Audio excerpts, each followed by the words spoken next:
Эхний жишээ Иргэн Бэгийн орон сууцны гаднах нийт эзэмшлийн болон тоглоомын талбайг нурааж оронд нь худалдаа үйлчилгээний барилга барихаар болсон оршин суугчид хууль бус хэмээн заргалцсан ч тухайн компанид нэгэнд тусгай зөвшөөрлийг нь олгочихсон байдаг. Хоёр дахь жишээ Иргэн эсийн орон сууцнаас метр хүрэхгүй газарт шинээр барилга барихаар газар ухсан. Гэтэл өнөө ухсан өхнөөс үүдэн тухайн байр хазааж эрсдэлд орсон. Гэвч тухайн нөх ухсан компани бас л тусгай зөвшөөрөлтэй байдаг. Ийм жишээг нийслэлийн альч дүүрэг хорооноос хормын төдийд олж болно. Энэ нь чухамдаа манад авилгын тогтолцоо төрийн алба, ялангуяа газрын албанд нэвт үүрэлцгээд байгаагийн жишээ хэмээн Азийн сангаас хийсэн судалгааг тайлагнаж байна.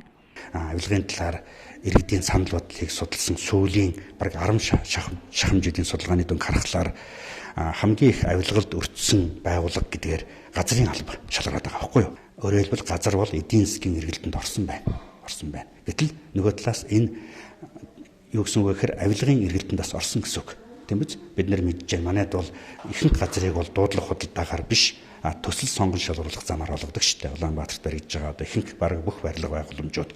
Гэтэл тэр барилгыг авахдаа төсөл сонгон шалгуулна гэдэгт бол ямар нэгэн мөнгөний асуудал байхгүй. Сайн төслөө өгөөд одоо шалгуулсан гэж ойлгож байна. Гэтэл бодит байдал дээр бол хязгаарч тийм одоо хоёр төсөл шалгуулад энэ сайн юм гэж зарласан зэрэгцүүлсэн бол үндсэнтэй байх. Тухайлбал 2006 онд Азийн сангийн явуулсан авилгын судалгаагаар газрын алба гаалийн байгууллага авилгын хэмжээгээр тэргүүлжээ. 2006 оноос хойш жил бүр явуулсан энэ судалгаанд газрын алба тасралтгүй авилгын хэмжээгээрээ тэргүүлсэн байна. Үүний араас гайл уул уурхайн салбар багтсаар иржээ. Чухамдаа дээд түвшний авилга жил ирэх тусам боловсронгуй болж байгаа гэдгийг судалгаа хийсэн албаныхан тайлбарлаж байна.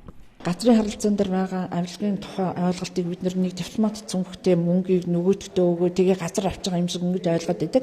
Гэтэл энэ нь бол гарч байгаа хууль тэрнийг дагж гарч байгаа эрх зүйн баримт бичгийнхээ хүрээнд авилгыг төрүүлэх тийм боломжийг эрсдлийг бол бүрдүүлээд байдаг юм аа.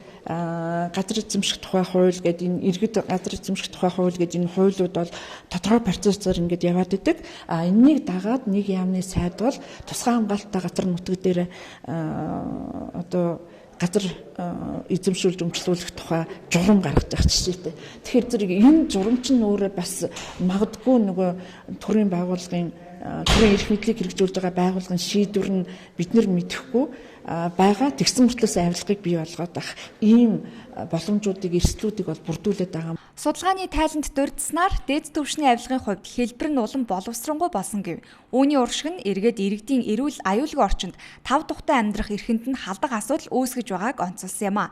Наанд жил тоглоомын талбайг нь буулган барилга барихаар болдог. Гэтэл нөгөө компанид тусгай зөвшөөрөл олгогдчихсан байгаа. Иймээс өндөр түвшний авилгын эрсдлийг бууруулахад нэн тэргуунд газрын албаны ил тод байдлыг хангах төрийн албан тушаалтны авилгын гэмт хэрэгт ногдуулах шийтгэлийг чангатгаж Монгол Улсын авилгын эсрэг хуулийг нэгдсэн үндэсний байгууллагын авилгын эсрэг конвенцтэй нийцүүлэх зэрэг олон шаардлага тулгараад байгааг онцолсон юм а.